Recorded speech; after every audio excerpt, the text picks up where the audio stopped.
Bengal safe Murshidabad জেলায় ফার্নিচারের জগতে এক পরিচিত ও প্রতিষ্ঠিত নাম। বেঙ্গল সেফ 57 বিবি সেন রোড, বহরমপুর, মুর্শিদাবাদ। আবারও কেন্দ্রের নতুন ওয়াকফ বিলের বিরোধিতা করলেন অধীর রঞ্জন চৌধুরী।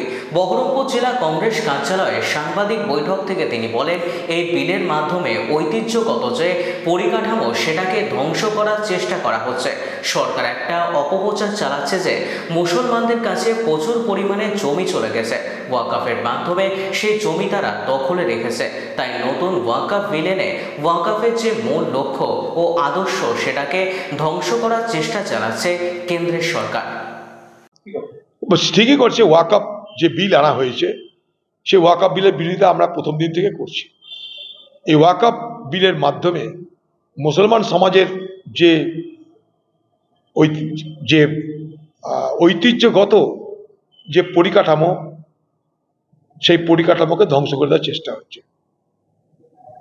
এই ওয়াকফ বোর্ড, অনেকের বুঝতে ভুল হয়, এই ওয়াকফ বোর্ডটা কিন্তু ধর্মপ্রাণ মুসলমান বা কোনো হিন্দু, তারাও মুসলমান সমাজের জন্য আল্লাহ তাআলাকে শপথ করে যে দান করে সেটা হচ্ছে ওয়াকফ। আজকে সরকার একটা অপপ্রচারের মাধ্যমে বোঝাতে চাইছে যে মুসলমানদের হাতে প্রচুর পরিমাণ জমি চলে গেছে এবং ওয়াকফের মাধ্যমে সেই জমি তাদের দখলে রেখেছে। তাই ওয়াকফ বিল এনে নানা রকমের প্রতিবন্ধকতা তৈরি করে ওয়াকফের যে মূল লক্ষ্য, যে মূল আদর্শ, যে মূল ঘরানা, যে মূল ভাবনা, সেটাকে ধ্বংস করার চেষ্টা হচ্ছে। ওয়াকফ বোর্ডে মুসলমান নয়, ওয়াকফ বোর্ডে সমাজের কেউ নয়, ওয়াকফ বোর্ডের সম্পত্তি ফয়সালা করবে ট্রাইব্যুনাল নয়, ওয়াকফ সম্পত্তির ফয়সালা করবে ডিস্ট্রিক্ট ম্যাজিস্ট্রেট। মনে করুন একটা সরকারি জমি, সেটা ওয়াকফের, সেটা নিয়ে কোনো বিবাদ থাকতে পারে, সেই বিবাদ অনুযায়ী সেই জমির ফয়সালা করবে কে? সরকারি জমির ফয়সালা করবে ডিএম। এটা হচ্ছে আইন। এটা কি সম্ভব যে সরকারি জমির ফয়সালা ডিস্ট্রিক্ট ম্যাজিস্ট্রেট করবে, তার সরকারের বিরোধিতা করবে? এই পশ্চিমবঙ্গের সরকার এতদিন পর্যন্ত ওয়াকফ নিয়ে রাজনীতি করেছে। ওয়াকফ বোর্ডের রোজগারকে ইমাম মুয়াজ্জিনদের মধ্যে বন্টন করে তারা দেখাতে চাইছে যে এ টাকা রাজ্য সরকার দিচ্ছে। মিথ্যা কথা। রাজ্য সরকার ইমাম মুয়াজ্জিনদেরকে কোনো পয়সা দেয় না। ওয়াকফ বোর্ডের যে রোজগার, সেই রোজগার থেকে টাকা দেয়। সরকার যদি সদিচ্ছা থাকতো, নিজেদের ঘর থেকে আরো টাকা দিয়ে ইমাম মুয়াজ্জিনদের বেতন আরো বাড়াতে পারত। এখানে সেটা হয় না, বড় উল্টো হয়। এই পশ্চিমবঙ্গে সব থেকে বেশি ভারতবর্ষে ওয়াকফ সম্পত্তি আছে। 1,48,200 ওয়াকফ সম্পত্তি আছে। তার মূল্য কয়েক হাজার কোটি টাকা, হাজার হাজার কোটি টাকা।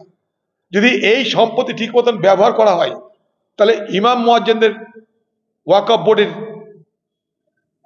যে অর্থ দেওয়া হয়, সে অর্থ কয়েক গুণ বাড়িয়ে দেওয়া সম্ভব। কারণ পশ্চিমবঙ্গে ওয়াকফ সম্পত্তি এখানেও লুট হচ্ছে। কলকাতা চলে যান, ওয়াকফ সম্পত্তি দখল করে বহুতল বিল্ডিং হচ্ছে। আপনারা জানেন এই যে বিধানসভা, এই বিধানসভা পশ্চিমবঙ্গের সেটা ওয়াকফ সম্পত্তি। এই রাজ্য সেই বিধানসভার জন্য কত ভাড়া দেয় জানেন? 100 টাকা।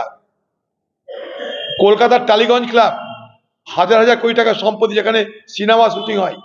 কলকাতার রয়্যাল গল্ফ ক্লাব হাজার হাজার কোটি টাকার সম্পত্তি, সেগুলো সব 100 টাকা, 200 টাকা, 500 টাকা ভাড়া।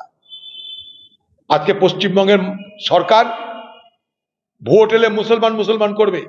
একটা কথা আছে আমাদের গ্রামে, যে যখন চোখে নাই পানি কাঁদছে আমার নানি।